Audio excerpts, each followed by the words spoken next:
legends wrapped in a cloak of light. Minus the focus heights, I'm trying to get my opals right. Throw my doubts aside, I climb the mountainside. And when I reach the peak, the view I see will help me fly. Feel the pressure, but it's relative to the man I measured. No time for hesitation, finally time to step up. And when you're feeling deep in your bones, in your zone, you're fed up. You're close to the glass ceiling, keep your head up. See your dreams as a goal, that's how I'm seeing mine. Achieve my full potential, let all of the demons pre my shine. I hang on every word you say. Don't wanna crash and burn or drive you away. I hang on every word you say. Don't wanna crash and burn or drive you away. Don't wanna drive you.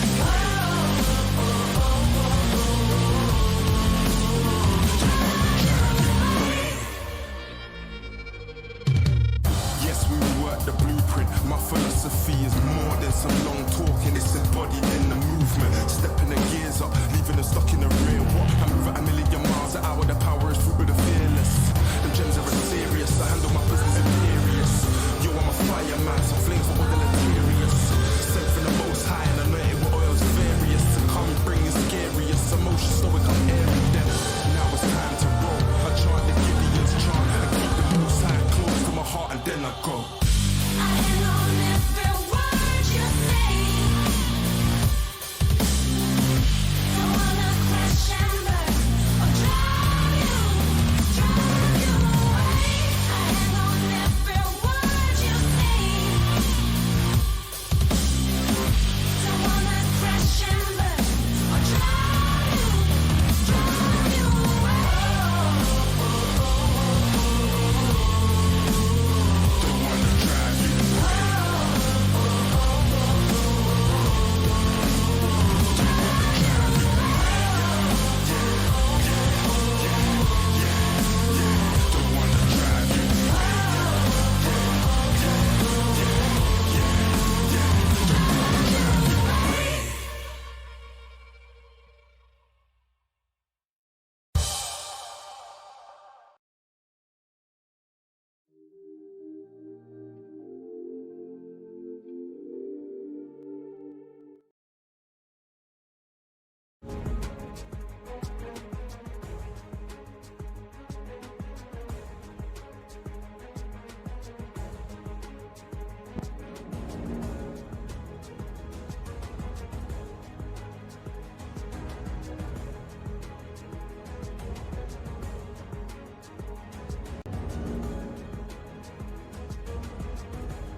Alrighty, and here we go.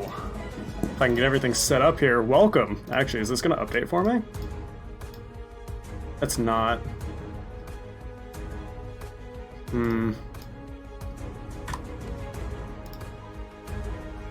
Alright, I don't know if I can figure out this pro draft. Because it's updated on my browser, but OBS is having a problem with it. So you know what? You're just gonna listen to some music before this game starts, I apologize. I could just sit here and like... It's pretty much window capture, and OBS is giving me some problems. How unprofessional. Okay, wait, let me see if I can... see if I can figure this out, perhaps. Nope. Alright. Enjoy some music till the game starts.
Alrighty, now that Pro Draft has finished, we can actually look at the champ select and see what's going to go on for this game. So this is game 1 of Lane 0 Blizzard versus Lane 0 Inferno. I am the solo caster for tonight. My name is Lai Stuya with the... I was actually going to say another name as though it wasn't just me. That's okay. So taking a look at the bans, you know, it's not really a surprise that we're seeing something along the lines of jungle ban priorities taken away from Fallen Artemis from Inferno. So they're taking away the Sejuani, they're taking away the Jarvan, these two massive frontline engage tools that Blizzard can be known to utilize. And otherwise, for Blizzard, they're banning away the Yuumi away from Aged Wizard, you know, a champion that is just such an absolute pain to have to deal with. You know, something like Nautilus, you know, just a support that can be an absolute beefy frontline and a crowd controlling monster. So taking that away, and then the Olaf jungle away from Nisfi as well. How am I going to pronounce that? Nis. It's going to be Nisifi? NS-iffy. NS-iffy. That works.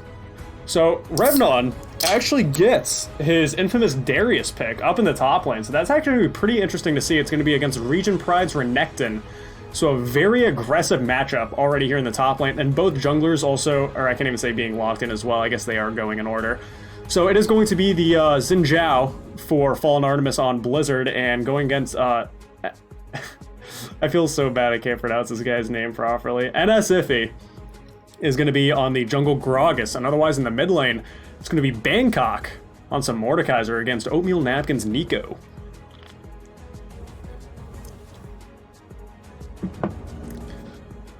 Otherwise, in the second banning phase, you're going to see the Kennen being taken away.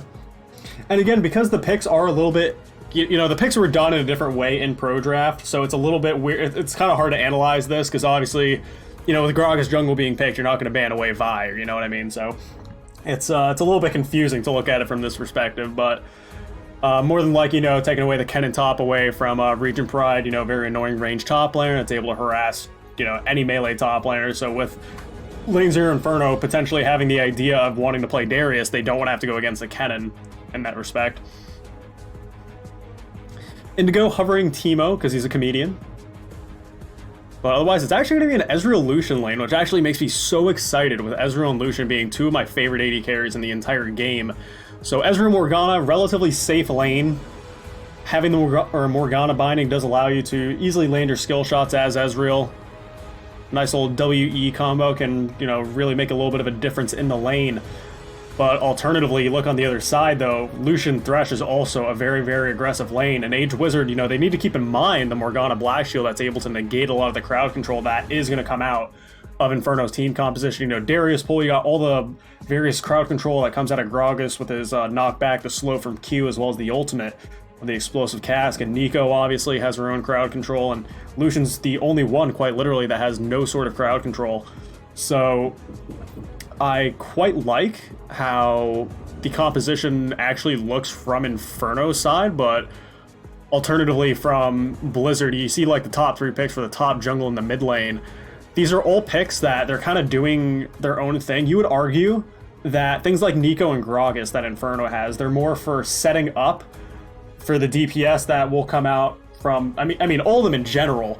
But you look at Ezreal Morgana, and that's a combination that can kind of take care of themselves. You know, if they are getting driven onto the back line, or if they are in trouble, they have so many repositioning tools and so many safety tools that it's, you know, so it allows them to be like, okay, we can play safe, we can, you know, peel back and kite back in these fights, and we let Renekton, Xin Zhao, Mordekaiser just absolutely try to plow through the potential backline of Inferno. So while we wait through this 2-minute spectator delay, I'm going to finish ordering my pizza. That's what I'm going to do. So I'm going to try not to say my credit card numbers out loud while I enter these in real quick, because I'm starving. And I'm a degenerate that has woken up pretty late in this evening, and I've not eaten yet. So I'm gonna order some pizza so I don't have to go anywhere. And let's see. I'll take a look at my total. I'll add a... Actually, no. I'll give him the tip in person. If you throw a tip on a card, it actually... I'm pretty sure the not the company, but the franchise itself, I think gets a portion of the tip if you use a credit card. So give them cash, dude, just so the delivery driver can pocket it. That's the most considerate thing to do. So let me see here. Yeah, dude, I mean, I have time. I'm looking at a spectator delay anyway. I've talked about just about all I can about the team compositions. I mean, I can talk more in depth about the matchups. We'll do so when the game starts. So, you know, I got some time. And as long as I hit this, let's see, place your order, I think I'll be good to go. I got my pizza, I got roommate pizza, and another roommate pizza. Nice. Nice, nice, nice. Place your order. Order has been submitted. So now I can go back to talking about League of Legends. So it's going to be a little bit annoying for the Mordekaiser in the mid lane, having to go against the range mid laner of the Nico, you know, having that route that he has to deal with. And I'm not really sure in terms of wave clear who really has the advantage. I actually am pretty unfamiliar with the base stats and the overall damage of new Mordekaiser. So kind of interested to see how that lane's going to go. It's going to be really interesting to see the jungle pathing for this game, though. Fallen Artemis, you know, playing something like the Zinjao, I mean, both of their champions in this jungle matchup are playmakers. They're wanting to make, you know, early aggressive plays to try to get their laners ahead, obviously. But I'd want to say that Zinjao probably has the early advantage against Agragas if he does decide to invade, you know, get a little bit aggressive in his face in the jungle. So I'd like to see where Fallen Artemis decides to prioritize his pathing towards and, you know, where they're going to go. More than likely, looking at these comps, I'm going to say that both junglers are going to have a lot of priority towards the bot lane. You know, I mean, it's not really going to get you as much ahead if you get the Ezreal ahead as much as it would a Lucian. You know, Lucian is obviously the champion that you want to abuse the early lead of Lucian. You know, Ezreal later on to the game, you know, depending on the build, if he is going to go towards that Luden Zeko kind of hybrid AP Ezreal build in a way, I'd say he would make a lot more impact in a team fight than a Lucian would.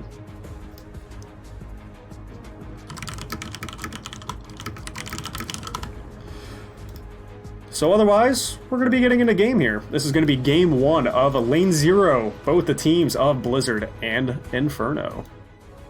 So we'll turn this music down.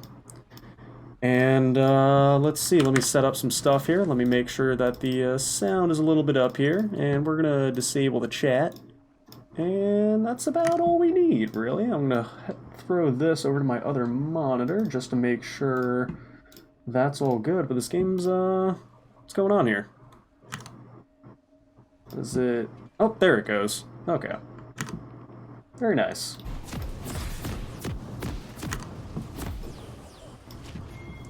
So what I'm going to do is I'm going to do my last thing is open up the pop-out chat. Just so I can take a look. Otherwise, let me know if anything's sound-related, whether it's my microphone, game sounds, anything like that. If it needs a little bit of adjusting, please feel free to let me know. I'll try to do my best to adjust as appropriately as possible. Otherwise, we're seeing a little bit of a three-man invade, like I was talking about with Blizzard. These top three of the top jungle and mid. Doesn't surprise me that they are working in tandem together. Trying to get some early vision. But otherwise, as a response, Inferno is looking to go to the bot side. Binding does land from Babo. Babo? Babo. I'm going to say Babo. And that person correct me, or can correct me when looking at the VOD at a later time, but I do apologize very deeply for any names that I do mispronounce, if any. Let me think. Region Pride, Fallen Artemis, Bangkok, Indigo, Babo. And then Revnon. I just have the problem of the Inferno jungler. NSFE is what we're going to go with for now. Oatmeal Napkin, Brodast, and Age Wizard. I like to stick to the names of the summoner names as opposed to like other names that they might go by, just because this is what I can see. And people change names all the time, and it's kind of hard to keep up with. Well, actually, let me make sure I got something. Nice, I have the zoom. Excellent. Funny enough, that's a special setting that you have to change in the League client in like one of the files to actually enable that zoom. So, I figured that was interesting and completely unnecessary of Riot Games to do. But here at the Sugar Free League, we have that setting. very high-tech, very advanced. So we did see that both junglers did start on the bot side of their jungles. Grog is going for that blue buff, the Xin Zhao grabbing his red. Krug's right now, and it looks like Grog is going for a full clear of his bot side jungle. Taking the Gromp and the Wolves as well. Looks like we'll see if Xin goes towards his Raptors or where he decides to go. So it's actually a little bit of a lane swap here, knowing that Inferno does have a little bit of an advantage with the range top laner versus Region Pride's Renekton, and also having a Darius against the Mordekaiser. I think this is actually a pretty intelligent swap here done by them, so quite nice to see the versatility that, you know, they can switch up here. Rodas and Age Wizard, though, already having some early aggression down in the bot lane. I'd say they were... it's kind of hard to say who was the winner of that trade. Both bot lanes getting pretty low from that. I hadn't taken a good look at the runes, but we can pretty much expect all 4 members of that bottom lane to have biscuits from the inspiration tree, so having that added sustain. Ezreal does have them, Morgana does not, but Lucian also does not. So it's actually only 2 of the people in the bot lane with those Total Will biscuits of rejuvenation. We do see that Ezreal did opt for a Dorn shield though, which I really don't like in this lane at all, it being a Lucian Thresh. I think having the ult in potential, if you are going to trade at all, like throwing Qs like that, I think Dorn's Blade would be a much, much better pickup, but I guess it is up to preference mainly, you know, what you decide to, or rather what you expect is going to happen in that lane. But also another very interesting thing, that this is Revnon's patented Hail of Blades Darius here that we're seeing in the mid lane. So I'm actually very excited to see a lot of these players on some of their more well-known champions, more of their comfort picks, if anything. So seeing the Predator Gragas, which is just a very awesome utility pick. It's very scary as an AD carry, especially to have a Predator Gragas running at you. But thankfully for Blizzard, they do have the advantage of that Morgana Black Shield to hopefully be able to negate, and also helps having the Arcane Shift from Ezreal to, you know, potentially, you know, get a little bit of a gap in between him and that Gragas that'll be surely speeding towards him. But speaking of which, we do see Gragas on the bot side right now. Age Wizard possibly looking for a hook, and it does land on Indigo. Black Shield is a little late, but it doesn't look like it's going to matter too much. Body Slam does land on the Bobo, taking a large amount of damage, but here comes a teleport from Blizzard. Bangkok is here, and it actually decides to go up to the top lane instead of the bot lane. Thank you so much, Directed Camera, but it doesn't look like too much happens otherwise. Looks like both teams thankfully get out unscathed for the meantime.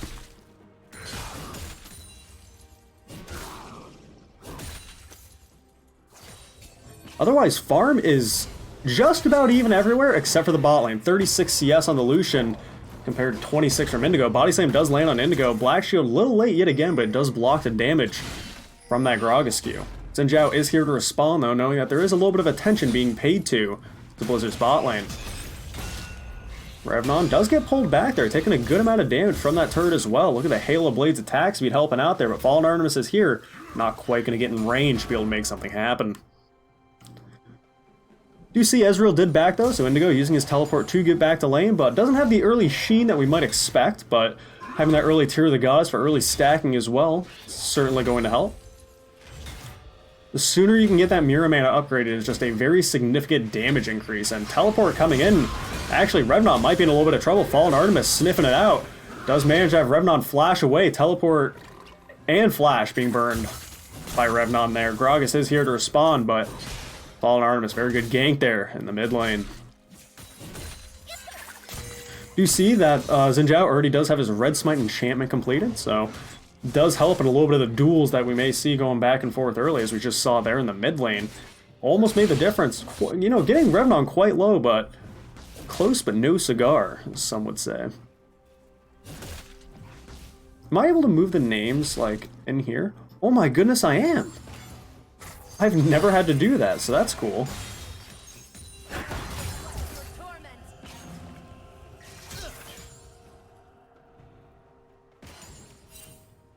I hope my roommates get my pizza and the pizza guy doesn't just leave.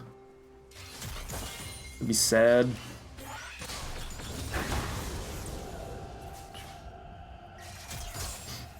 Otherwise, not too much is happening these first 7 minutes. No first blood has gone down yet. We do see Inferno does have a little bit of a gold lead already, of about 400 gold.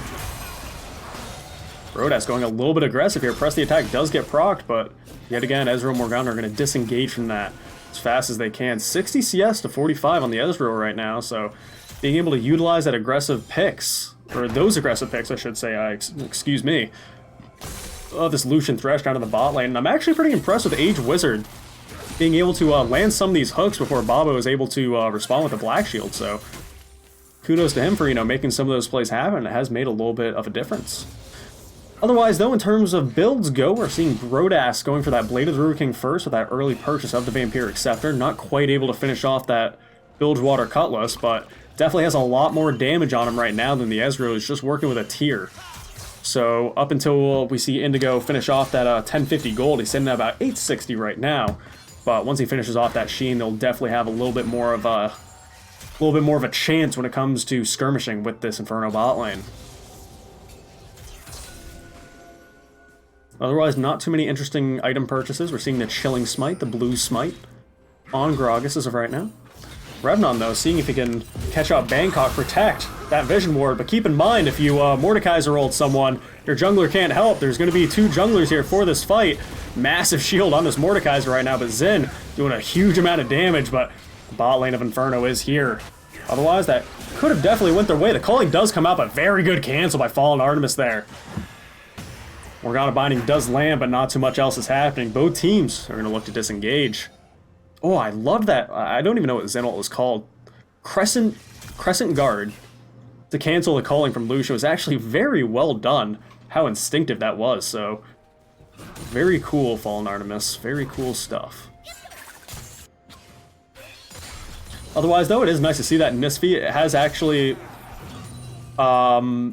responded to a lot of Fallen Artemis' ganks. Keep in mind that, both the junglers are actually kind of mirroring each other and where their presence is, so it's definitely something you need to appreciate, honestly, from these players. Indigo, though, very, very low on mana. Not sure how much longer the Blizzard bot lane is going to be able to stay there. It's a little bit harder to push out a Lucian, or push a Lucian out of lane, even if you do have actually, gonna have to pause for a second as Region Pride is having a little bit of a playmate onto him. That's gonna be the first blood going over to the jungler of Lane 0 Inferno. Well done to both the jungler and the top laner. Oatmeal Napkin setting up that play. Very good route there with the ultimate. And Region Pride really just not respecting the chance for the Grogs to be there. And even if he wasn't, honestly, the Nico is doing such a significant amount of damage, he may have just been a little bit doomed on his own. But either way, that is going to be him down for the count as teleport is available, but that's going to result in Oatmeal Napkin. Bang! Getting that first hurt plating.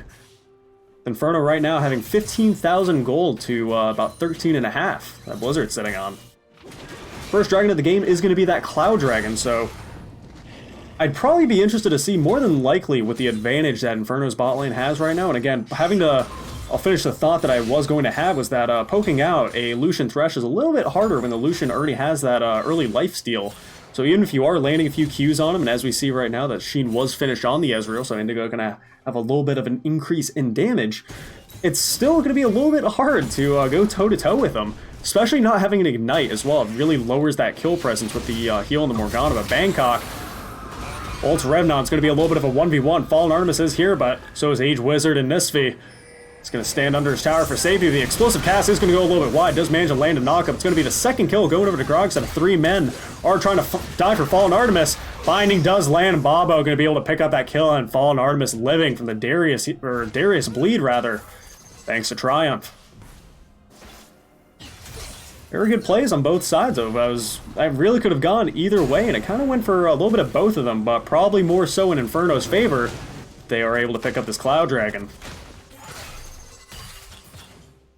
Otherwise, though, Indigo, realizing that Brodas is all alone for the time being, seeing him get a little bit of damage off on him, but like I said, with this Bilgewater Cutlass already finished, it's a little hard to poke out Brodas, and we're actually seeing the calling being popped to get some damage off on him, making a good amount of presence there. Region Pride doing a good job to dodge the Nico stuns, or Nico roots, I should say, as it's keeping a little bit of an advantage in CS, but not by too much. Has the Tiamat finish, but Glacial Augment Nico does have her Hextech GLP finish, so already bringing that utility to the table with his team, it's going to prove to be quite useful.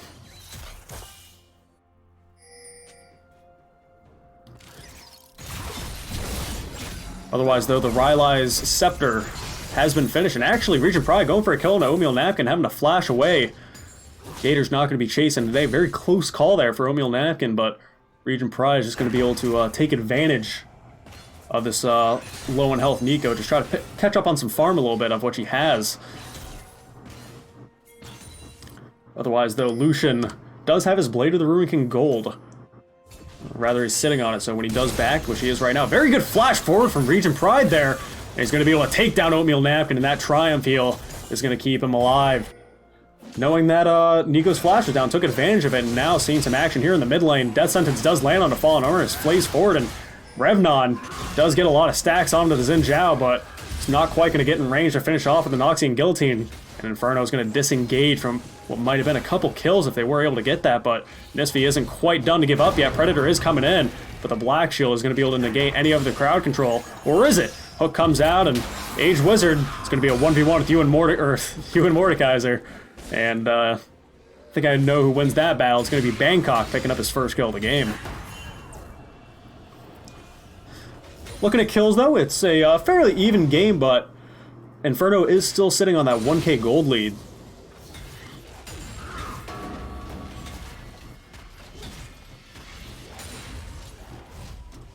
Revnon, though, does have a pretty decent CS lead over Bangkok here in the mid lane, sitting on that 112, so nearly about 20 CS up. Does have the Black Cleaver finish as well.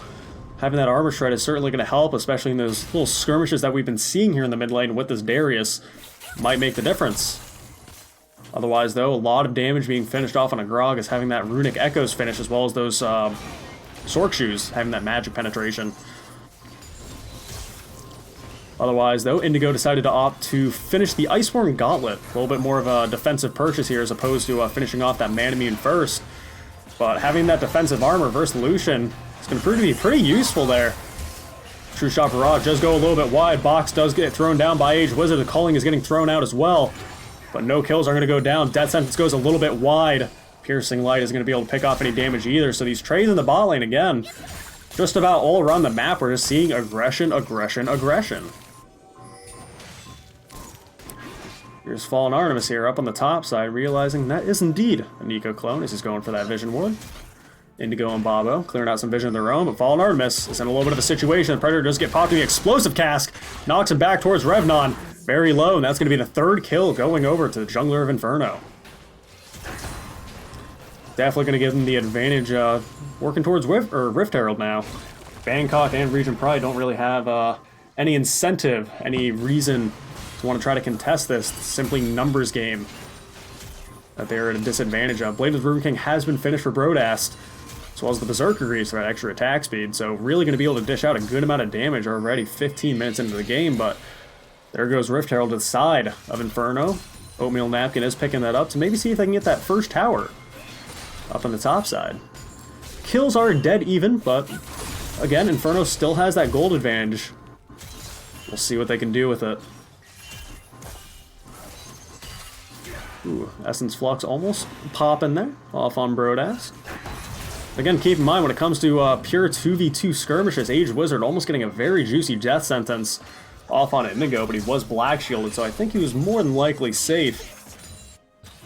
But having this early armor on the Ezra really does negate a lot of the potential kill pressure, and as well as having that slow for someone like a Xin Zhao perhaps, can help set up other plays. Brodast, though, knowing he has that Lantern available, does decide to take it out. Xin Zhao still in close proximity. Rift Herald is being popped there up on the top side with Nisfi also responding to it. Let's see if they can get that top lane tower. Regent Pride is the only one that is able to defend against this. Darius is walking up as well. Babo getting very low. Culling does get popped here. Piercing Light is nearly going to be enough damage, but the Morgana is going to be popped, brought out of distance by it with the Lantern. Death Sentence does land on the Xin Zhao, but that's going to be Brodast falling down. It's going to be Age Wizard all alone to take on Fallen Artemis and Indigo, and he's going to fall as well. However, on the top side, alternatively, Regent Pride is all alone in dealing with the three members of Inferno. First tower does go over to the red team. It looks like they may be looking for more. Rift Herald is going to pop on the center turret as well as having that demolish. A very good Grog Soul is going to bring Regent Pride into the middle of these three members of Inferno. And he's not quite going to get that Q healing off, and Oatmeal Napkin is going to pick up his first kill Off onto the Renekton, so that's going to be a second tower already here for Inferno. Kills are dead even, but when you have these gold advantages, when you have the Dragon and the Rift Herald, you know, it's a lot about this objective game. So even though you look at the score, it's like, oh, it's only 5-5, we're not doing too bad. It's like, you got to keep in mind of the other factors going on. Right now, though, Ezreal is sitting on enough gold to finish off that Manamune, so he's picking that up right now. Does have the slightly magical footwear as well that's going to finish off and assume Boots of the Ionia. Ionian boots? I don't know what I'm going to call them. Either way, though, that usually does tell me, if you are going for those cooldown reduction boots, that we're not really going to be seeing the Luden's Echo, because Luden's Echo is going to give you that 20%, and you're already getting 20 from the Iceborne Gauntlet. So you would finish off at 40, and then having the Cosmic Insight would allow you to get to 45, but if you're going for the Boots of Ionia, goodness, it typically tells you that they're just going to go for a more AD-reliant build, so maybe a Blade of the Ruin King after this, or anything along those lines. So not really a hybrid Ezreal build that we may see at times, but a little bit more of an AD-focused build. So again, when you do have these Ionian boots coupled with Transcendence, it does allow you to reach that 40% CDR cap for Ezreal. Brodas and Age Wizard, clearing out some vision, knowing that they have the safety of Revnon not too far behind. Again, they're trying to take as many of these objectives as possible, and here they are. Turret's too low, and bop, that's all they're going to need. Not even the Darius W. Good Death Sentence lands on the Bobo there, and no stopwatch this time around. It's going to result in Brodas picking up a kill, but the rest of Blizzard is here, and that's going to be Bangkok clapping Revnon there with that 1Q. Pulling back Age Wizard with the Nico route is going to result in Region Pride falling. But wow, flash forward from Bangkok as a result in Brodas getting taken very low. A lot of damage coming out from that Piercing Light, but Misfit is here and is on a rampage. True Shot Barrage does land, and they're able to take down the Nico because of it. Brodas having that range advantage versus the Mordekaiser. He's going to be able to finish him off. It does not look like it. He's wanting to stay within close proximity of his Gragas, knowing that there is safety in numbers. But otherwise, kills are still dead even, despite that entire skirmish going down. Bangkok, though, going a little bit far forward, going for the Execute if you can manage it. Oh my goodness, the Ardent Blaze from Brodas was not able to get the Execute thanks to that Lucian W, so nice little positioning, knowing that he's able to squeak that W in there. That last turret shot takes down Bangkok. So that's going to be the 4th kill going over for Brodas. 4-1 right now on this Lucian, has both the Blade of the Rune King and the Black Cleaver finished. So this is going to be a very, very strong Lucian, but if Blizzard can keep in mind that there's a 400 gold bounty on his head, that could be a good gold swing for them to look for.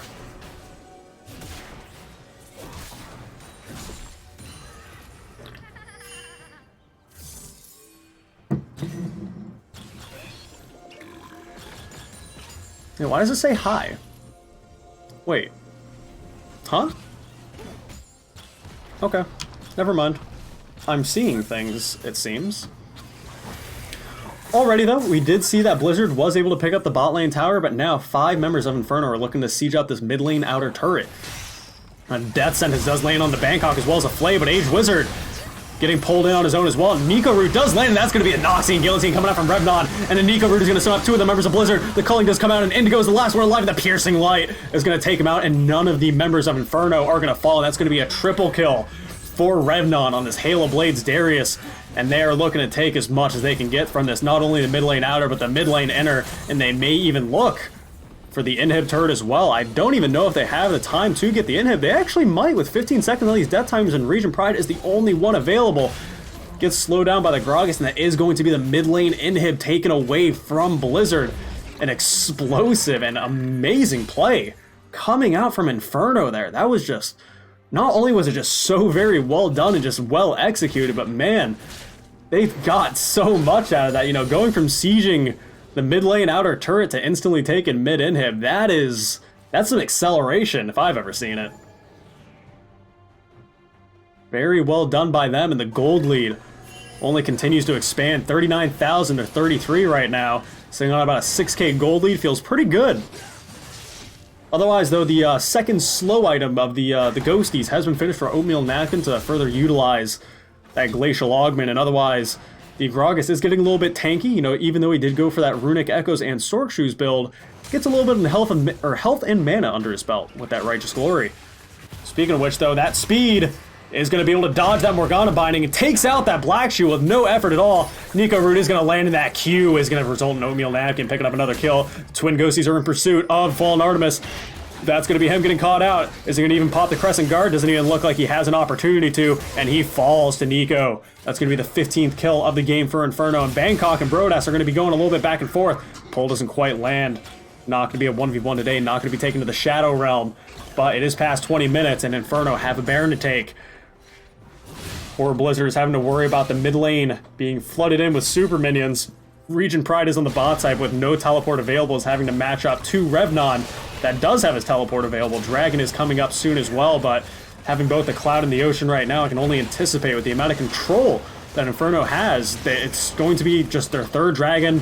You know, they have 6 towers already this game, picking up Dragon, or excuse me, Baron, getting spotted out by the True Shot Barrage, so Blizzard is aware that they're doing it, but no contest can be made, and that's going to be Inferno picking up Baron Nashor.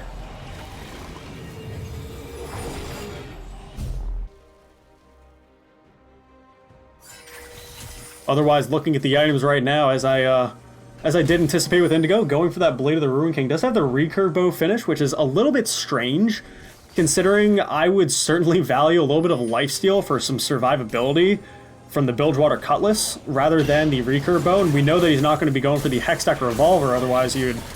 Or no, the Hextech Gunblade, I should say, because he does not have that Hextech Revolver, but instead that recurve bow, so... He's, again, lacking in a lot of damage still compared to this Lucian that has 3 items completed, so he has that crit under his belt with the Rapid Fire Cannon with that extra auto range as well. Sometimes does make the difference with the double auto passive from Lucian. And overall, having the Blade of the Ruin King for the percentage health damage that Indigo is still missing, as well as the Armor Shred coming out from the Black Cleaver, it's just no question how much stronger the Lucian is than the Ezreal. They do have the Zoni's Hourglass finished on the Morgana, so if they wanted to have a good Soul Shackles play done, they actually do have the option of doing that? That was weird. I really expected Lucian to get pulled back there, but I guess the dash kind of saved him. Calling does get popped though, and look how much damage with that Black Cleaver that this Lucian is able to do. It's so very scary at this point in the game here at 24 minutes, and they're going to effortlessly take this bot lane inner turret and see if they can go for that inhib turret. Age Wizard looking for a death sentence, but not quite going to find it. Arcane Shift.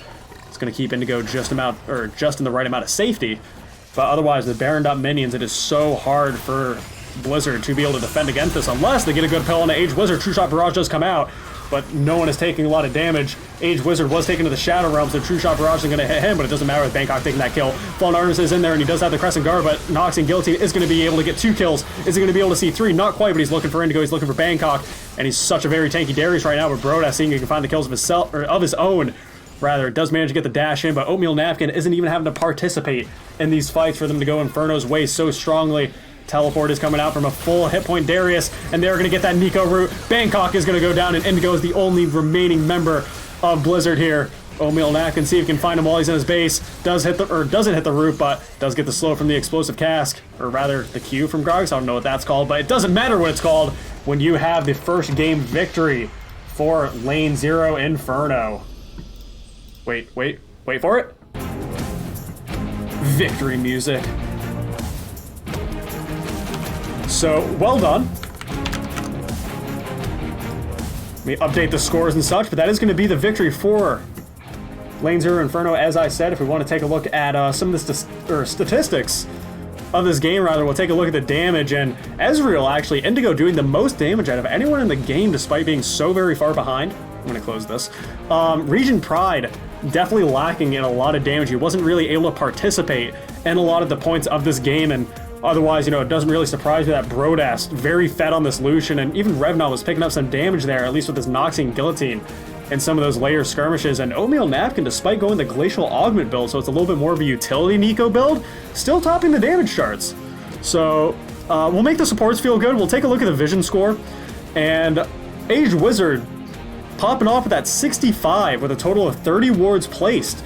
And actually, Fallen Artemis placing more wards than, I was going to say Boba, but Babo.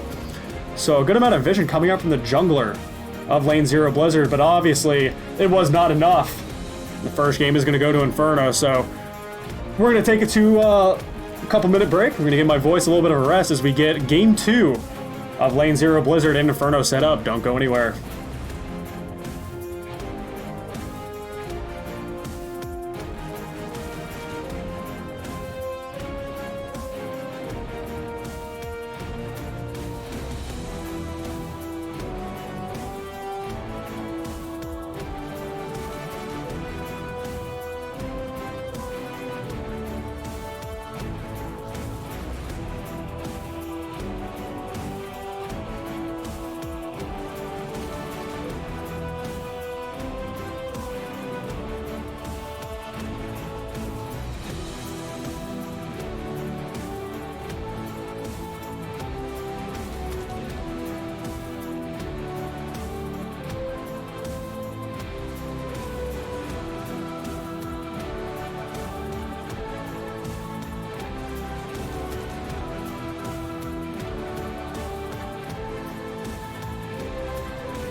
crossing county lines just to make my name in the city. Took everything, put it on the line, cause I never break or back down. One shot is do or die, and the odds ain't looking too pretty. But I got the feeling it's my time. I know I'm taking it now.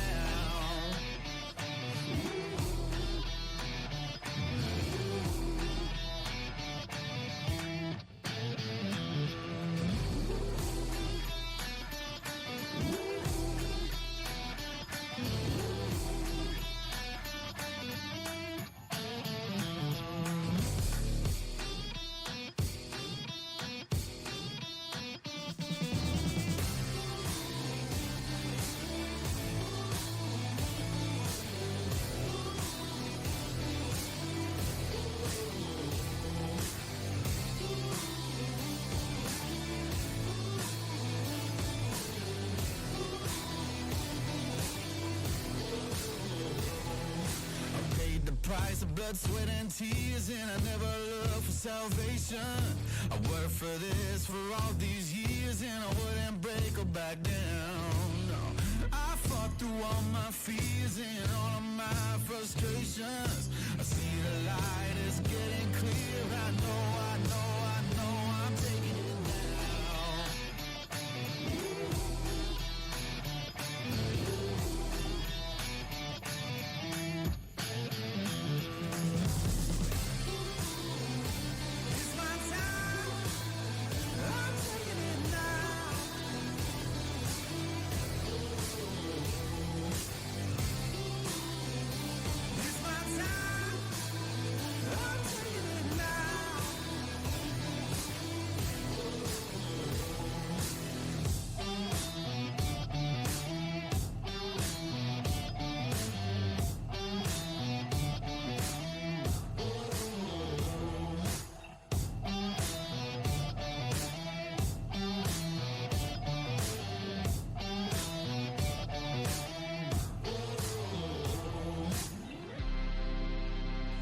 It's my time, I'm taking it now.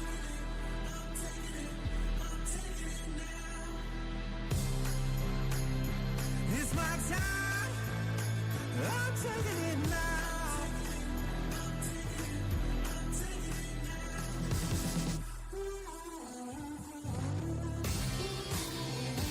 It's my time, I'm taking it now.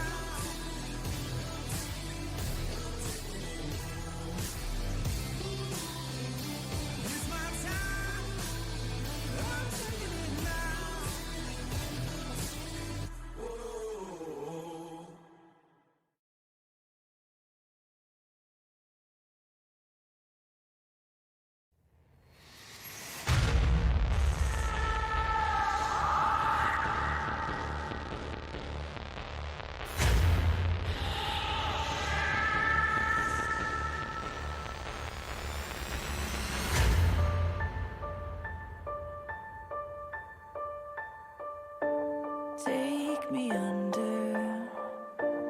Take me under your wing, crack of thunder, as the wild birds sing. You can hear hunger crying out, a sonic echo that leaves no room for doubt. All the shots bring it back to what it's not. Make a move, do we do? As the world cries tears in our hands, are we all part of a bigger plan? All the shots bring it back to what it's not.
the duffel bag and let's roll.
The clock's ticking, the cops are coming fast, so grab the duffel bag and let's roll. Let's roll.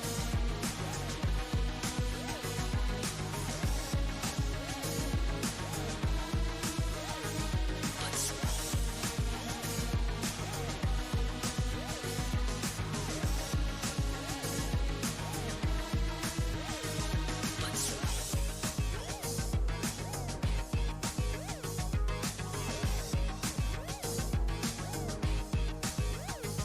Let's roll.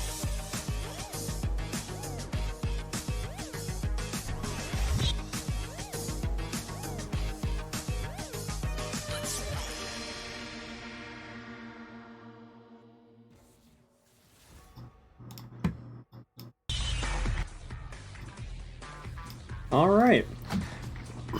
Even though the pro draft has already been done, we're going to take a look at the draft for Game 2 of Lane 0 Inferno versus Lane 0 Blizzard. The bans are looking pretty similar, except that Blizzard is going to switch it up, and they're actually going to respect oh gosh, I got the correction of the pronunciation. N-Sci-Fi. N-Sci-Fi, there we go. So we're taking away N-Sci-Fi's Gragas, which is pretty understandable, as we saw the impact that it was able to have last game. But no surprise, they're not going to let either team have the Yuumi, and they're actually going to be taking away Lucian, even though Brodas had a pretty good game on it last game.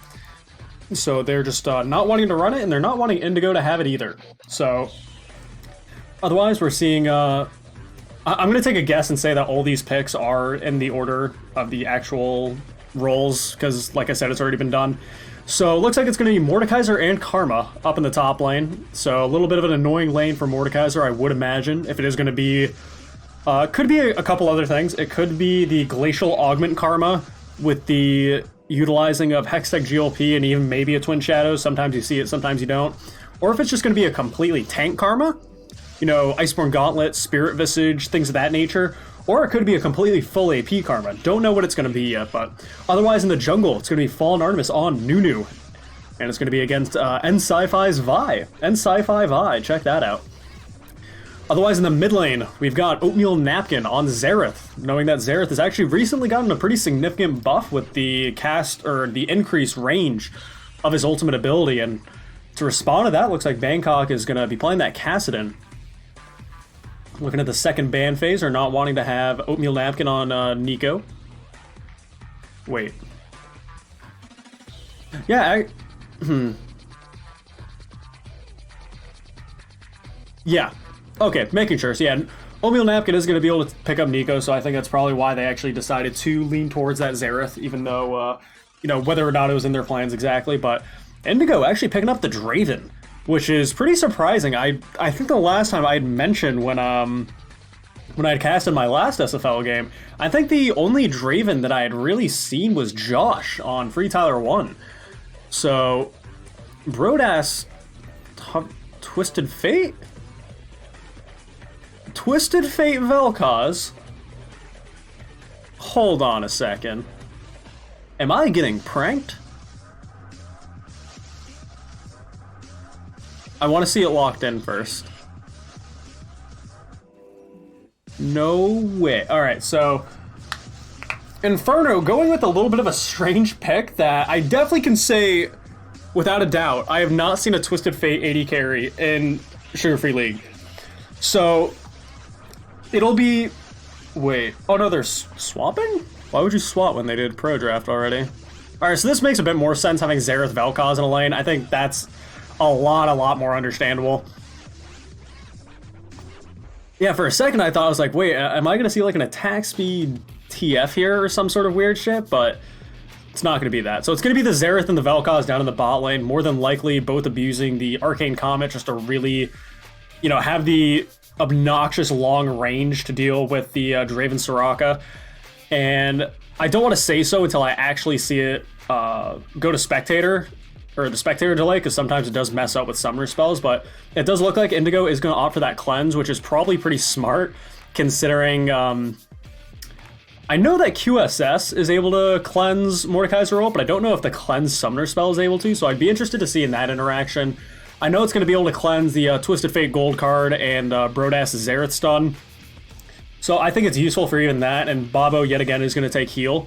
So they're not going to, like, again, even in something like a Draven lane, like, it was a bit more understandable in the Ezreal lane, but having heal, or rather the lack of ignite when you have a Draven, when your entire objective is like, we need to get you a kill, we need to get you to cash in early so you can utilize that passive, be able to get a massive lead and kind of just try to steamroll a game.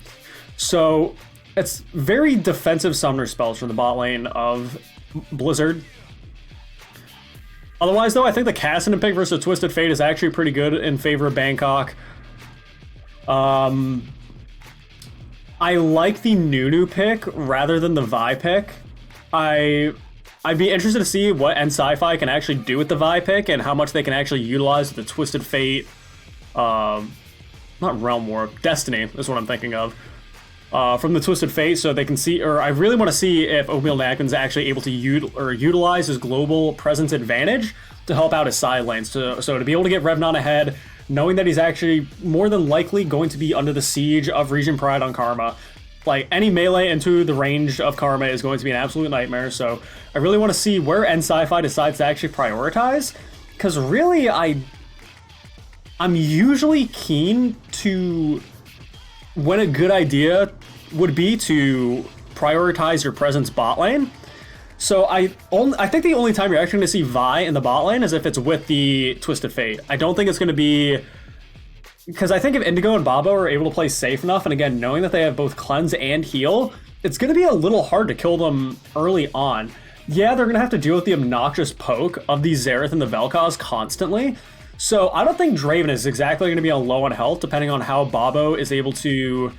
if Babo is able to land her Qs, if she's able to get the sustain, how much she's actually going to be healing the Draven. If anyone's going to be low in this lane, it's more than likely going to be the Soraka, so that's going to be the target if there is going to be any presence thrown down here. So it'll be quite interesting to see. But otherwise, really not too much else that I can think of. Mordekaiser so far has been picked both games. So instead of Bangkok on at mid lane, it's going to be Revnon up in the top lane. So not going to be another Darius from Revnon, and, you know, probably a good thing now that they do have the Karma up in the top. I can't imagine that a Darius would really enjoy playing against a Karma. Wow, I actually don't like this song. Hold on here, let me fix this. There we go. That's a lot more hype. That's so much better. Now it's like, oh my god, Game 2 of Lane 0 Inferno and Lane 0 Blizzard. The teams are locked in, all 10 players are ready to go. And we're gonna get loaded up here.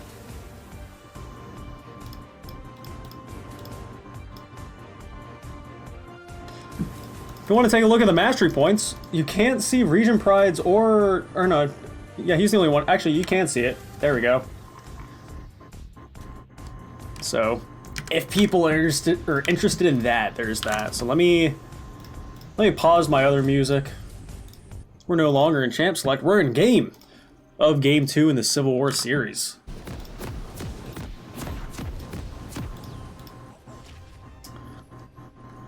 Who's it going to be this time around? Is it going to be a nice little 2-0 sweep by Inferno, or is Blizzard going to be able to clap him back a little bit? I think a lot of it is going to really rely on Indigo this game. Like, there's so much damage that comes out from Inferno, and there's a pause, so I actually get time to kind of talk about this. Let me actually think about this. So Karma has Kleptomancy, so I still can't really get a good gauge onto, you know, what exactly Regent's Pride build wants to go towards. Leak, I love you too. A lot, like I said though, when you look at the damage, Bangkok isn't really going to take off until later on. There's going to be no damage coming out from Bobo, going to be pure utility and just the sustain of, you know, keeping the rest of her teammates alive. But you look at every member on Inferno, and each player is able to do tremendous amounts of damage. It's going to depend on what Nice Sci-Fi decides to do for a Vi build. More than likely going to throw in a Trinity Force as well as the Warrior Enchantment, and just those two items alone, even if going off-tank for the rest of the build, it's still going to do a massive amount of damage. Having Aftershock as well is going to lead her to be even more tanky. You're going to have the constant CC that comes in from the Twisted Fate gold cards. I want to see if Oatmeal Napkin is actually going to go AD or AP. I'm a little interested. We do see that he does have the Kleptomancy though, so going to be utilizing those autos to the best of his ability. Mantra Q does come out from Regent Pride to kind of negate the little invade that's going on from the side of Inferno. Already has a Sly gold sack too, keep that in mind. That's pretty wild. So let's see how much he can actually get for it. When he recalls, how much is it going to be? Is RNG going to be in your favor? 65. Not too bad. Not too bad. Minions have spawned. So starting off with 70 gold, he isn't able to get like a control ward or anything like that. That would have been pretty neat. He's not going to be able to buy a health potion because he already has his corrupting potion. So he's not really able to do something on first back, but hey, having 70 gold at the start of the game feels pretty good. That's cannon minion, you know? That's fantastic. Otherwise though, Bangkok walking very far forward there, and already another gold sack goes over to Oatmeal Napkin, so RNG is on his side this game. But yeah, I very much want to say that the draft is going to go over to Inferno, and I say this, and it's not, okay, I say this with reason. I don't think that Blizzard's composition is actually poor or anything like that. I don't think that at all. But in this current meta of Season 9, of these explosive skirmishes and team fights and everybody doing tons of damage, I actually think whoever has the team comp that does more damage is actually just has a massive advantage. You're not seeing a lot of tanky front lines anymore. Like, you're seeing some Nunu, some Sejuani, tanky supports if anything, you know, maybe Braum, Alistar, Nautilus especially, but you're not seeing like those traditional supports we used to see, like especially up in the top lane. I did see that they were trying to buff things like Dr. Mundo and whatnot, but we're not seeing like the, you know, I remember the days of like Maokai top, and we are seeing some Malphite, but anytime I've seen Malphite, it's been ability powered mid lane, strangely enough. So that's the only time I'm seeing Malphite, but I really do think in this, in the current way the game is, with Nunu coming in, Indigo flashing forward, the Mad Lad, a little bit too alpha of a play. I don't know. That was really, really ambitious, and I think something like that kind of tells its own story there in terms of mental, because oh my goodness, that was, whew, that was something. So it is, again, nice to see, as some people had mentioned, that Revnon was able to pick up, again, Darius last game, which is, you know, probably one of his more signature picks, and also Mordekaiser this game. And I know he is quite a big Mordekaiser fan, so I know he's just happy to be even able to be on it right now, so I'm sure he's enjoying himself. Otherwise, though, with Indigo being flashless, that is something that and Sci-Fi should really keep in mind, especially being on Vi, because look how forward they are right now, despite Nunu being about halfway in the river. But Indigo, though, looking to go very aggressive yet again on an Age Wizard, getting very low, but still has a health potion available. Soraka healing up Draven to the best of her ability, but again, I'm really scared. But Fallen Artemis does understand that, you know, the key to winning this game is going to be getting Indigo ahead. Revnon, though, manages to get the pull back onto Regent Pride. Flash away from Regent Pride, but a Mantra W is going to heal him just enough! And the first blood is going to be going over to Blizzard there from what looked like was in favor of Inferno with that dive. Went very, very south. Utilizing that Mantra W to maximum effectiveness. So well done there by Regent Pride. That was hyphy, but Fallen Artemis, meanwhile, trying to see if he can pick off his old teammate Oatmeal Napkin, but it's just going to result in him flashing away. Does manage to get the stun. Ooh, but the gold card turnaround, is he going to be able to pick it off? One more auto might do it, and despite flashing away, Nunu does fall to Oatmeal Napkin. So again, these dives that we're seeing from the junglers, and yet another one from Nice Sci-Fi, loving the top lane this game. Isn't quite going to find anything. W does go down, and Mantra Q is going to say goodbye to about half your health, buddy. Still really trying to utilize that Kleptomancy as well. So again, we're seeing quite a bit of Kleptomancy, and honestly, when it comes to Draven as well, and I think a lot of Draven players would more than likely disagree with me because they're all fanatics for damage, so I can understand why a lot of them do go press the attack, but I absolutely love Kleptomancy Draven. Constantly Wing forward, and actually a lot of damage is going to go down to the Babo, and Age Wizard is going to be able to take that Ignite down onto the Soraka, and that's going to be Babo taking a little bit too hard of a hit there for the bot lane of Blizzard.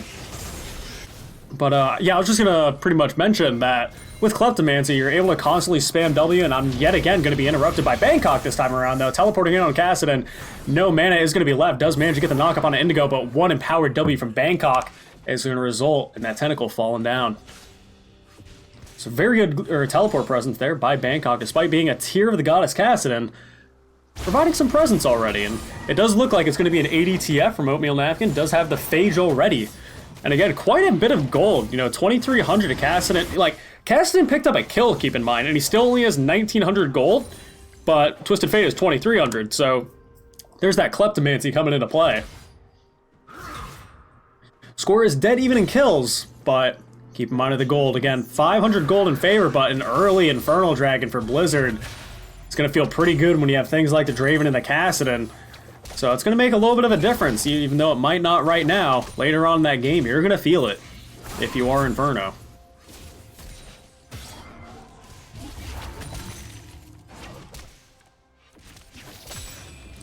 Otherwise, though, Oatmeal Napkin already doing a good amount of damage. Not even having the Sheen yet, but look how much is coming out of that.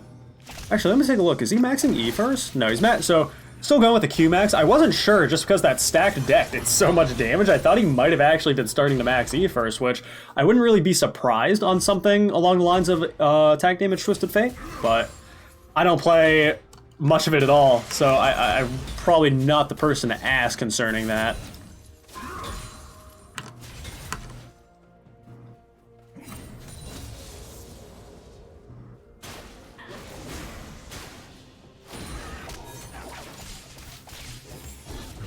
Otherwise, though, both jugglers have just opted into farming, knowing that their last ganks didn't go too well for them, so they're trying to recover a little bit.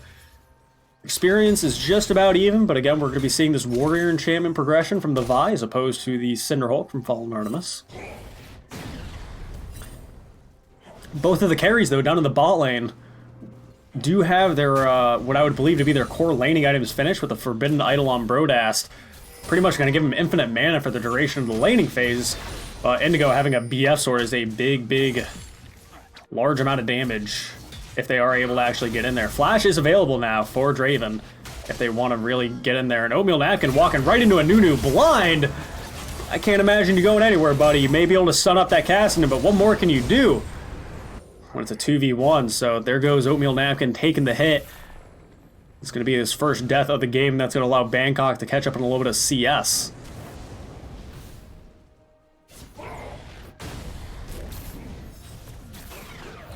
Good Q there, landed by Age Wizard. So again, dealing with double Comet, like look how annoying that is. The constant Comet proc.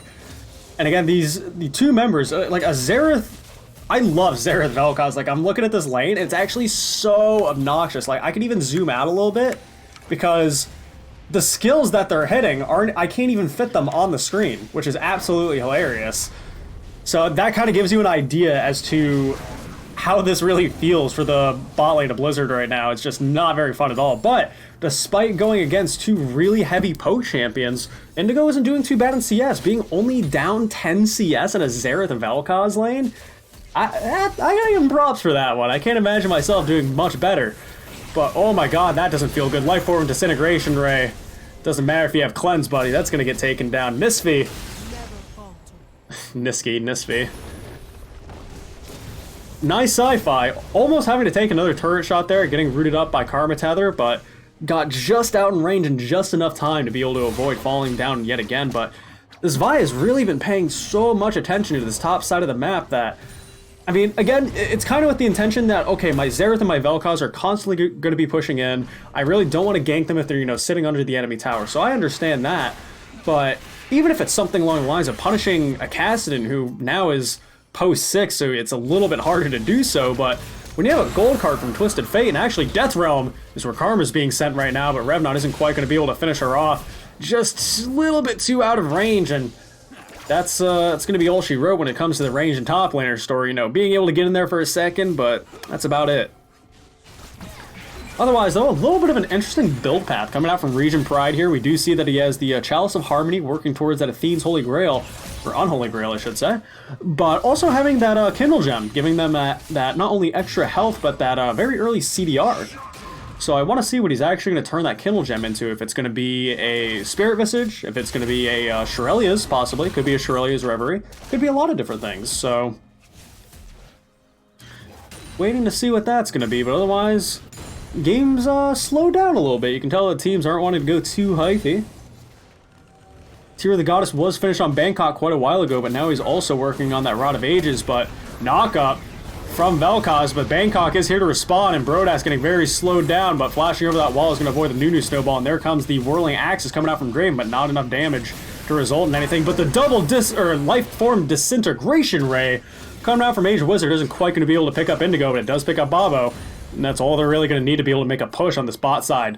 4 members of Inferno are here, and the last one is not too far behind. And Blizzard seeing if they can just really defend this turret to deny any turret playings from Inferno right now.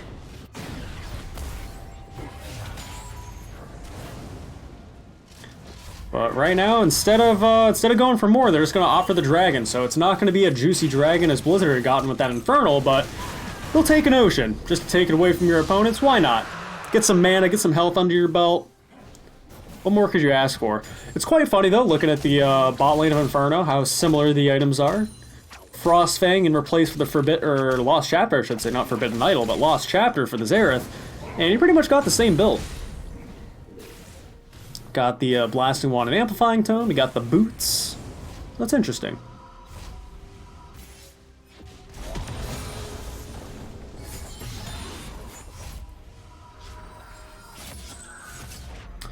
So that Kindle Gem from Region Pride actually did turn into a Spirit Visage, so as I didn't expect a more tanky Karma build. I expected more of the Glacial Augment and the Ghosties type of build.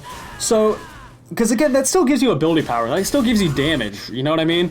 But when you're going tank, I mean, you've already got Fallen Artemis on Nunu. Like, you're not going to be seeing any damage on Nunu. It's going to be tank, tank, tank, tank, tank, full tank, right? With that in mind, I would say that your Soul Lane should probably opt for more damage, because again, you're trying to have to match the damage of Inferno. And unless you're just so tanky and unkillable that they can't do damage to you, they're probably going to kill you first type deal, you know what I mean? So it is going to be that Spirit Visage. It's going to help them survive a little bit versus the Mordekaiser. And there's also going to be the Athene's Unholy Grail to really help with the utility of the shielding, but here comes a little bit of a play. The teleport does come in from Mobile Napkin. A 3-man knockout from Fallen Artemis, and the Whirling Axes do come out from Indigo. He isn't quite going to be able to get the E, but Bangkok going to be able to pick up that kill, and another very good Life Form Disintegration Ray does come out from Mage Wizard. Zerathul isn't quite going to be able to hit Nunu as many times as you would like. Get a little bit of a happy feet there. But a lot of damage coming out from these mages of Inferno. The knockback from Bangkok does land, and that's going to be Nisfi going in on the Indigo. That cleanse is going to help you, buddy, because Fallen Artemis is the only one left alive, and Brodas was able to pick up another kill. And even though you're the only one left alive, are you going to be able to dodge that Vi Q? You will with Flash, but oh my god, look at the damage that comes out from that Xerath Q. So much damage, and if there's anyone that complains about mages more than anyone, it's me. You know, it's mages, mages, mages, and Inferno are really proving that in this bot lane this time around. 4-1 with Age Wizard getting just... These Life Form Disintegration Rays are just so very good. I think that was probably the third really good one that he was able to pull off. But otherwise, though, it's so very hard for Indigo and Babo. Again, when in this Draven type of lane, you really need to get a Draven ahead. Sitting at 0-2 right now, you're down, you know, nearly 30 CS. Still working on your Bloodthirster at 14 minutes. Like, this is not the place you want to be if you're Indigo. So, Babo, on the other hand, when it comes to support, again, especially something like Soraka, that's more of an Enchanter support, that's not really like this huge playmaking thing, even if she is 0-3, it doesn't exactly matter as much as it would, you know, the hyper carry of the Draven. So she's still going to be useful, the heals are still going to be coming out from her, but is it going to be able to be enough coming out from so much damage? I mean, you look at the bot lane right now of Inferno, having the Luden's Echo finish on the Xerath, having the Morello and Namacon to reduce the healing for both the Draven and the Soraka, finished off by the Vel'Koz. So this is certainly in Inferno's favor if they are able to continue steamrolling it, but there's still plenty of time in this game for Draven to get some items, and Kassadin, Bangkok, is already 3-1, and he hasn't really even taken off yet. Just now, or not just now, but shortly ago, finished off the Rod of Ages, still has the Tear of the Goddess stacking, so there's still time for him to get strong. Otherwise, though, Bobo, that's not going to feel good. That heal almost getting her out in time, but not quite. And again, this, I think really the Morello Namacon made the difference there, with Aged Wizard having that finish off, so was able to pick up that last kill, and it's going to be him being 5-1 with a 400 gold bounty on his head and a 250 over on Xerath. So if Blizzard are able to pick up, so a double kill in the bot lane would be a, so let's think about it, 300 gold for each kill would be 600, an additional 200 would be, or 250 would be 850, and then, so about 1250 gold if you're able to pick off the Vel'Koz and the Xerath, you know, so that's nice. But otherwise, they're having to deal with a pretty big gold deficit as of right now. Also, hello, Supa. How you doing?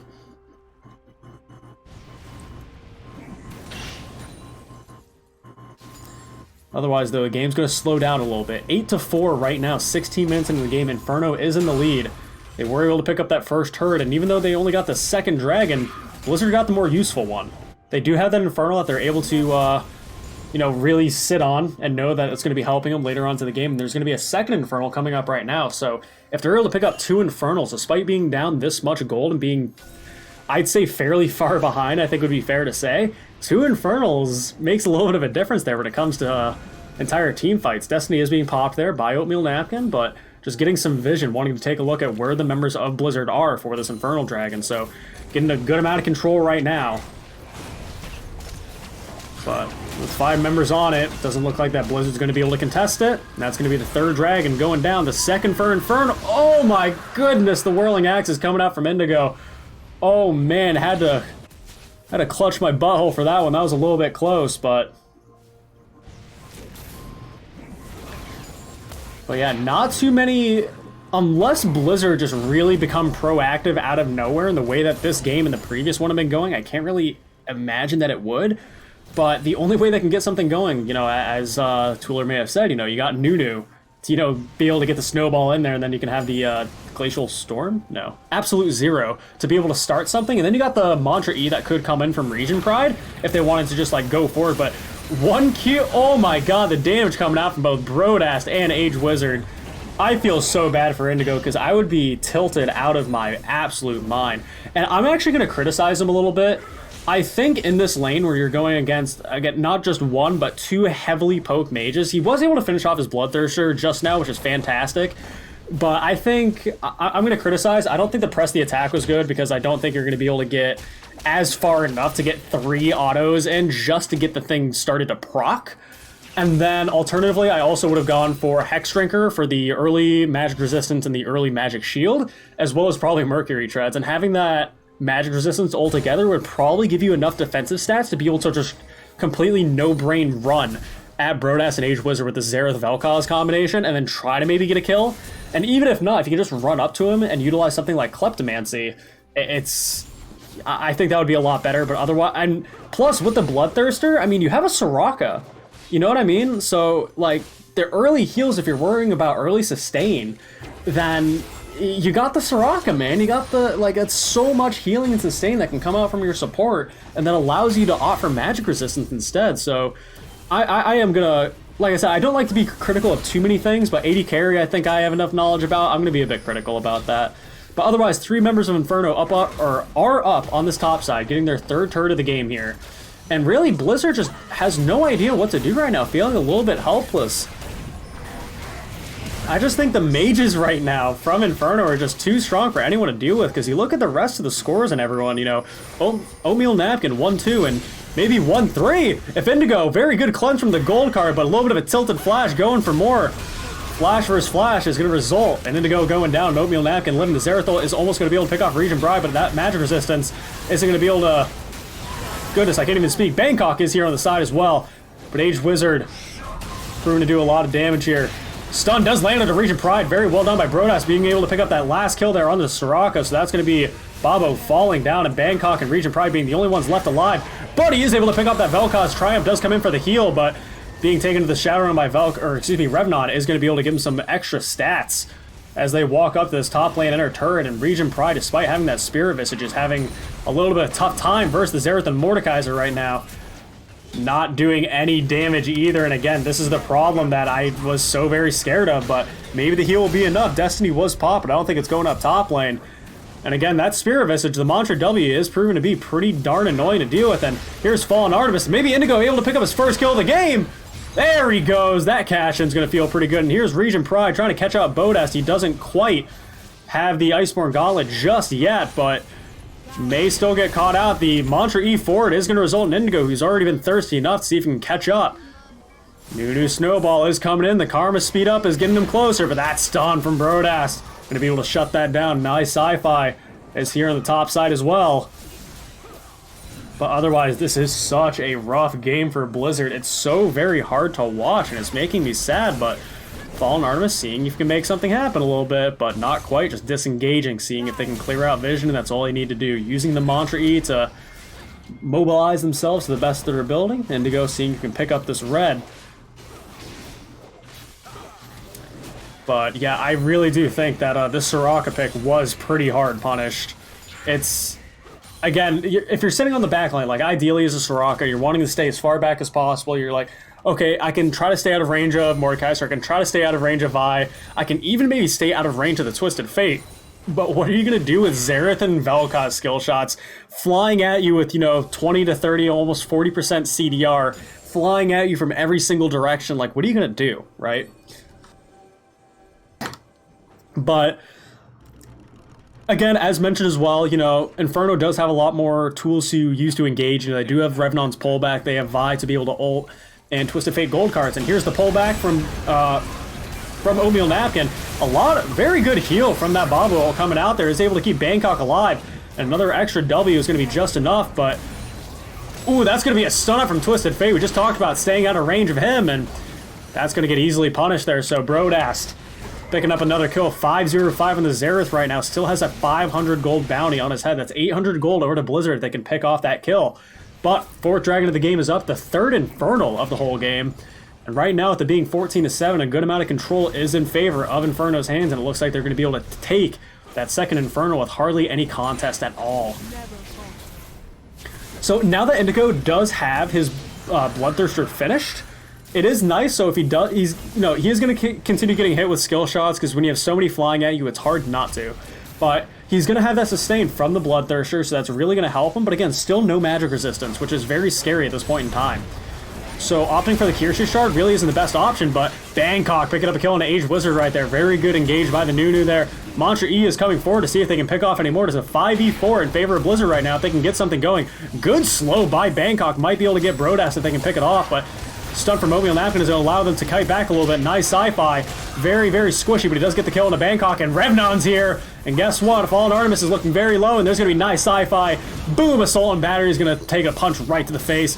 Destiny seeing if they can get in range of Region Pride, and they are able to get him, but the heal is going to be a lot. The stun isn't quite going to land from Brodas, but that is going to be a pretty...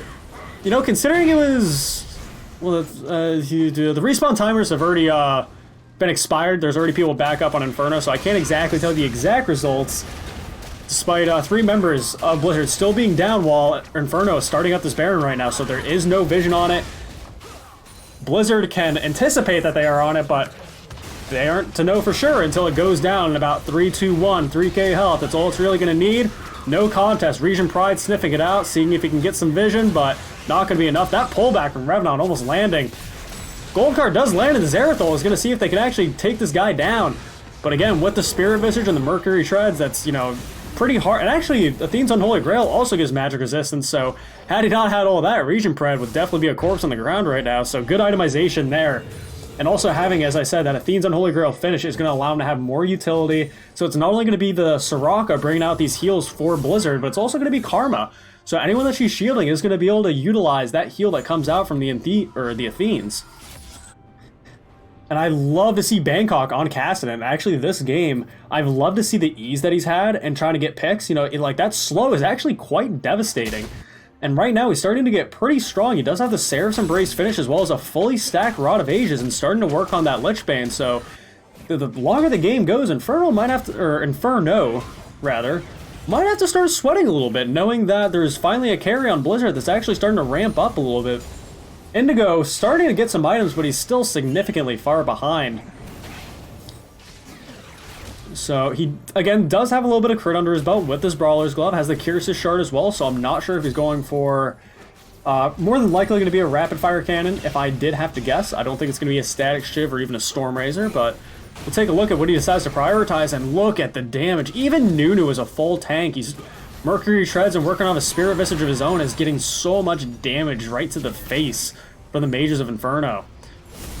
Bangkok is on the side, though. Oatmeal Napkin is on the bot side, though. With that Trinity Force finish, he is just absolutely destroying that tower. And Bobo getting pulled back by Revnon, but not going to get caught out for it, but that's going to be Infernal. And goodness gracious, if I can get this right. Inferno with 2 Infernals. There we go. Picking off 2 turrets there, 2 inhib turrets, and Revnon might be in a little bit of trouble here. The Lifeform Disintegration Ray does come out, and the Whirling Axes do come out from Draven, but nice sci-fi. Trying to see if they get that Fallen Artemis, and they were able to. They canceled the Absolute Zero with that gold card, and Brodas is dominating 6 kills of the game. The pullback does manage to get Indigo, but the Xerath stun isn't quite going to be able to find it, and a good shield from Region Pride is able to keep Draven just a bit alive. But now the inhibs are Inferno's next priority, and Region Pride, despite being able to tank every skill shot with all this different MR, he's not able to defend. He's not really able to get Inferno off their inhibs. And meanwhile, while all this is happening, Oatmeal Napkin already back on the top side, getting even more turrets. And man, one more skill shot might be it for Region Pride, but not quite. Aged Wizard, I have to say, I'm absolutely loving his Vel'Koz this game, but that slow, that was a little shutdown. Does go over to Bangkok, and is he going to be able to get healed up by Bobo? He is, but Soraka is not going to be able to heal him while he's in the Shadow Realm.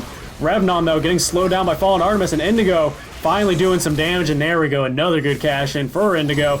Region Pride stunned up by the gold cards of Twisted Fate. Oatmeal Napkin is going to have to worry about this new Snowball momentarily if they do decide to do it. Flash forward from Region Pride, does manage to get him, but oh my god, that crit there almost made the difference for Oatmeal Napkin, but not quite. He's going to get a couple more crits off, but with Bobo being able to heal up Region Pride and Region Pride being able to heal up Bobo or Fallen Artemis, whoever he's using the shields on, it is a very good pick for Blizzard, but they've got a long way to go if they're wanting to defend from this deficit that they're currently facing right now. They are about 9k, nearly 10k gold down of Inferno right now. They did have the mid inhib taken, but they do have top lane and bottom lane inhibs still up. So right now, nice sci-fi looking for their 4th dragon of the game in the 2nd Ocean. So otherwise, though, it is looking very much in Inferno's favor, but it is not done until the Fat Lady sings. Iceborne Gauntlet was finished on Region Pride, so having about 40% CDR right now on this Karma is going to prove to be such a big nuisance. And again, he's despite all the stuff that's been happening, Region Pride is yet to die. So he has these tanky stats, he has the utility of the Athenes, so he's actually quite a nice asset for Blizzard to have, but I want to say, you know, again, the top side of the map for Blizzard is still doing pretty well. You know, Fallen Artemis is getting certainly tanky as well, and Bobo, a lot of the heals coming out from her. You know, it's pretty decent. Again, there still is a chance. It's a slim one, but I still want to believe in Blizzard. I still think they have an opportunity if they can make the right picks. Because keep in mind, Xerath and Vel'Koz are still non-mobile mages. If you're able to get the pick on them and they're just mispositioned and Bobo, Assault and Battery, here it comes. Vaya's in there, and the Xerath ult isn't even going to be needed except for one, and that's going to be Bobo falling down there. An Aged Wizard with that true damage coming out from the Vel'Koz is going to do a good chunk on the Fallen Artemis, but Bangkok is here to make something happen. Pulled back, and Lifeform Disintegration Ray is going to be a nice little juicy combo of Bangkok doing so much damage, and when you're taken to the Shadow Realm, you only have one opponent, that's going to be Revnon today, and clonk, says Revnon, taking down Bangkok. Despite being 9-5 and such a very strong Cassidy that they have, Blizzard is not able to take control Oatmeal Napkin, though, looking for that gold card. Not quite going to be able to find it, but Indigo's here and available to see if he can fight. Doing a good job to dodge those skills, but that's going to be the second inhib taken. Are they going to look for a third? The last one available is bot lane. Slow is picked up. Another gold card is landing, but the stun from Flash is going to land on a Brodass, but Indigo is not going to be taken down, or is he? That's going to be a very good pullback by Revnon, and that's going to be a shutdown, actually, for Indigo, staying alive and taking Revnon down, but not without cost. 3 members of Inferno are left, and they take down that last Nexus turret, but with the crowd control that's coming out from Blizzard, Oatmeal Napkin is going to get caught there, and he's going to get taken down, so the last 2 members are the 2 mages of Inferno, goodness gracious. And really, they can walk out of there pretty victorious. Or can they? Bangkok, very good teleport flank, is going to be able to take down Brodast, picking up his 10th kill of the game, a very, very fed Kassadin. But with super minions flooding into the base of Blizzard, with 2 of the inhibs down, they only have bot lane. Oh my god, these minions are so strong, they're strong enough to end the game!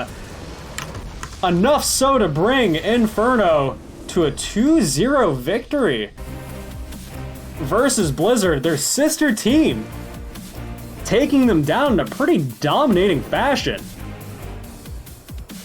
So very well done by Inferno there, a pretty hyped up game as we wanted to see from the 2 sister teams, but today it's going to be Inferno taking home the W. Taking a look at the damage though, it does not surprise me that pretty much the highest that you're going to see is Brodast on the Zera. 33,000 damage in 30 minutes is over 1,000 DPS per minute. Or excuse me, that's not right. Over 1,000 damage per minute. I don't need to throw DPS in there, that's just not right. But otherwise, again, just not a lot of damage coming out from anyone else on Blizzard, and that was what I was worried about, was the lack of damage. They weren't really... Again, you do have like the really tanky, awesome utility of the Karma and the Nunu. Awesome, right? And the healing that comes out from the Soraka, also awesome. But look at the damage numbers of all Inferno members. You got 16,000 on Mordekaiser, 13,000 on the Vi, 17,000 on the ADTF, who's, more utility than anything else for this team. And all the damage that's coming out from them, it's hard to match. I mean, you can combine the numbers, and it's really not even close. But as usual, we'll take a look at the vision score, because it actually does interest me. And yet again, it's going to be Age Wizard with a 64 vision score. Highest out of anyone in the game. So with the wards placed being 23, but there's about 20 wards placed by the Soraka as well, so not too far behind. But otherwise, I think Inferno did prove today that they're winners. So for those watching, thank you so much for watching. And if you do want to catch more SFL action, we've got more games for you. So tomorrow is going to be Asura T1 versus US Army Esports at 10 o'clock. Eastern Standard Time. Wasted Potential and Lane Zero Blizzard are going to be on at 8 o'clock on Saturday. And on Sunday, it's going to be Lane Zero Inferno and Recon 5 Crimson. So if any of those games interest you, if you have any friends on any of those teams, or if you just want to catch some competition of the Sugar Free League, be sure to tune in for those. And otherwise, that's just about it. A pretty quick series tonight, only at about an hour and 40 minutes. So... man, that's actually probably my shortest SFL series that I've ever had to do. So for those that did watch, thank you so much for watching. This, my name is Lysteria. I usually only cast once a week, so I probably won't catch you again this week, but I'll probably see, I'll probably cast a game next week. That's what we'll do. But otherwise, have a great rest of your night, and good luck on the Rift, friends. Enjoy Season 9 League of Legends. If you can. I certainly can't. Ah!